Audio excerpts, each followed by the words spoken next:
आजच डाउनलोड करा आणि तुमच्या आवडत्या मालिकांचा आनंद लुटा।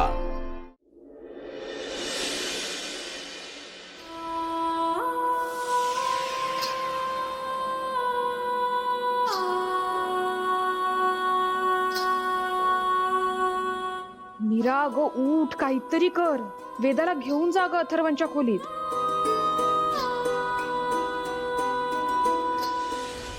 अथर्व, आय एम सॉरी पण वेदा नाही येणार अरे, शी इज नॉट कमिंग। का?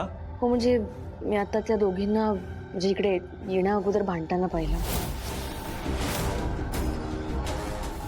मला नाही वाटत की वेदा येईल। I am sorry. हो ना, नाही म्हणजे बोलू नये पण वेदा म्हणत होती की बाबांनी आईला मारलं म्हणून तिला इथे यायचं नाहीये। हो ना? Sorry to say Atharva, but Veda तुला मर्डरर समजते।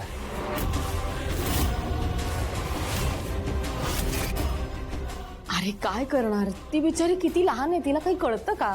मीरानी समजावायला पाहिजे ना तिला। हो समजवायला पाहिजे, पण ती समजवते का? ती नुसतं ऐकत बसली आहे वेदाचं। नाही पण मीराने उगाच हे सगळं का बोलावं ना? हा उगाच आस लावून बसला इकडे। अथर्व, तू प्रत्येक वेळेला त्या मीराचं ऐकून वाट बघत बसतोस आणि तसं झालं नाही की मग तुला त्रास होत राहतो।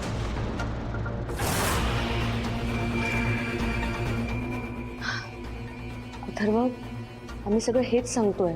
अरे मी स्वतःच्या कानाने ऐकलंय, त्यांचं भांडण होत होतं। वेदा नाही येणार इकडे। ऐकण्यानं ऐकण्याचा संबंधच येत नाही। आपल्या सगळ्यांनाच माहितीये की वेदा अथर्वच्या रूम मध्ये येणार नाही, कधीच नाही।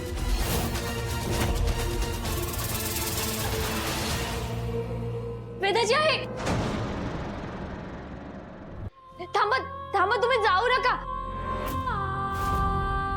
अहो वेदाची आई, ऐका ना माझं। आई,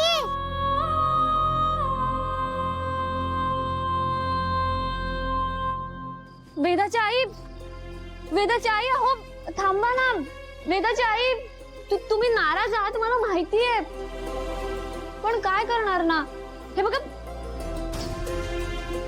वेदाचे बाबा आणि वेदाने एकत्र राहावं असं तुम्हाला पण वाटतं ना? पण काय करणार, ती माझं ऐकतच नाहीये।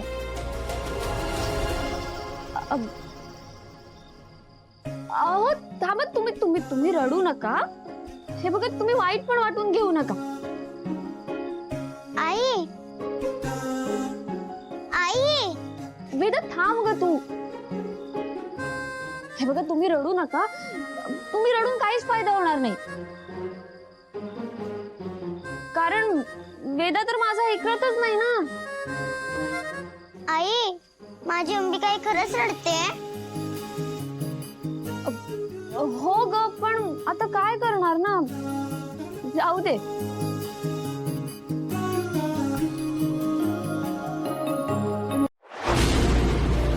तुला जपणार